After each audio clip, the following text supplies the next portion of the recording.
Knowing CPR is one of the most important things you can do to look after your family and friends. That's because most cardiac arrests happen at home.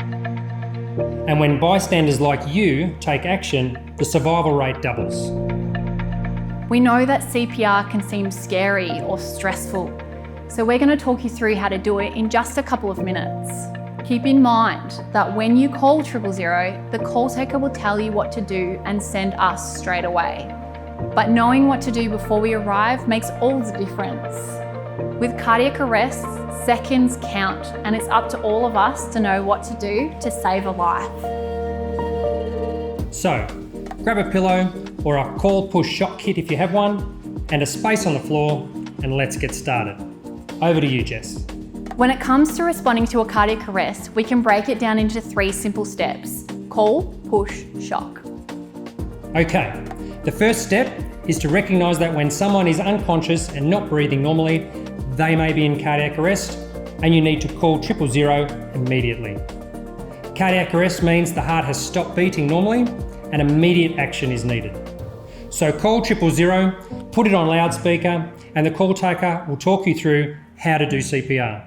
They might ask you to check the patient's breathing, but at this point, the most important thing for you to do is to just call 000 immediately. All right, the second step is to push. Push hard, push fast. And there's no need for you to do mouth to mouth anymore. Just use your hands. If there's someone else with you, take it in turns doing CPR. Swap every 2 minutes, as it's really tiring. You'll need to continue these compressions until we arrive and take over. Here's a few things to keep in mind as you're doing compressions. Put the person on the floor if possible, not a couch or bed. Kneel next to their chest, with your knees about shoulder width apart. Put the heel of your hand in the middle of the chest, directly between the nipples. Place your other hand on top and lock your fingers together, like this. Try and keep your fingers off the chest. This will keep your weight on the right part of your hand. Lean over the chest with your arms straight and elbows locked. Push down 1/3 of the depth of the chest and let the chest rise back up before pushing down again.